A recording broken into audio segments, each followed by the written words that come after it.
السلام علیکم دوستو، کیسے ہیں آپ سب؟ امید ہے آپ سب خیریت سے ہوں گے۔ میری بھی اللہ تعالیٰ سے یہی دعا ہے، اللہ تعالیٰ آپ سب کو خیریت سے رکھے۔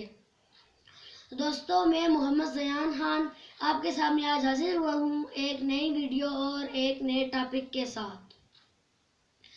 دوستو، آج کی میری ویڈیو کا ٹاپک ہے بیماریوں سے بچنے کی دعا۔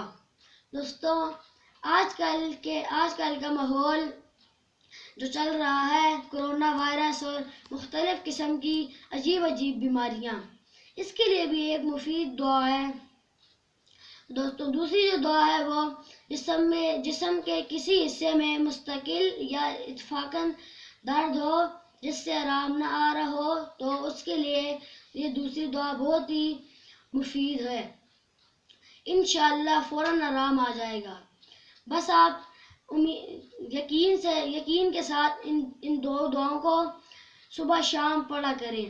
دوستو، دعائیں بتانے سے پہلے میری آپ سے گزارش ہے، میرے چینل کو سبسکرائب کریں اور بیل کا بٹن بھی پریس کریں تاکہ میری ہر نئی آنے والی ویڈیو آپ تک پہنچ سکے اور آپ اس سے فائدہ اٹھا سکیں۔ اور ویڈیو پسند آئے تو لائک اور شیئر ضرور کریں اور کمنٹس کر کے میری حوصلہ افزائی کریں۔ دوستو، آئیں چلتے ہیں دعاؤں کی طرف۔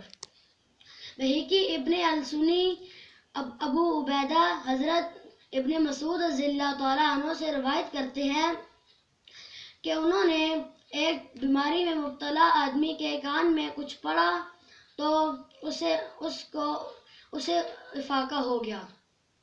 حضرت صلی اللہ علیہ وآلہ وسلم نے فرمایا، آپ نے اس کے کان میں کیا پڑھا؟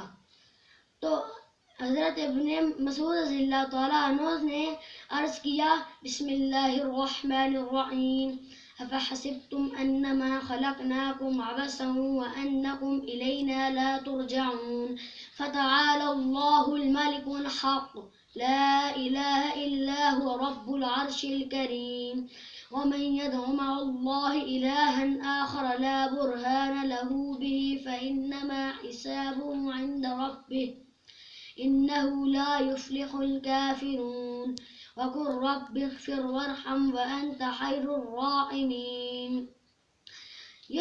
دوستو، یہ جو دعا ہے یہ پارہ نمبر 18 سورہ مومنون کی آخری 4 آیات مبارکہ ہے۔ دوستو، آئیں چلتے ہیں دوسری دعا کی طرف۔ جس شخص کے جسم میں کسی حصے میں درد یا تکلیف ہو تو دایاں ہاتھ تکلیف والی جگہ پر رکھ کر 3 مرتبہ بسم اللہ الرحمن الرحیم پڑھے، اس کے بعد 7 مرتبہ یہ دعا پڑھے، اعوذ باللہ وقدرتہ من شر ما اجد واحاذر۔ ترجمہ: میں اللہ اور اس کی قدرت سے پناہ مانگتا ہوں اس تکلیف سے جو مجھے ہو رہی ہے، جس سے درد اور تکلیف میں ڈر رہا ہوں۔ دوستو، تھینکس فار واچنگ۔ دعا میں مجھے یاد رکھیں۔ ملتے ہیں اگلی ویڈیو میں، تب تک کے لیے اللہ حافظ۔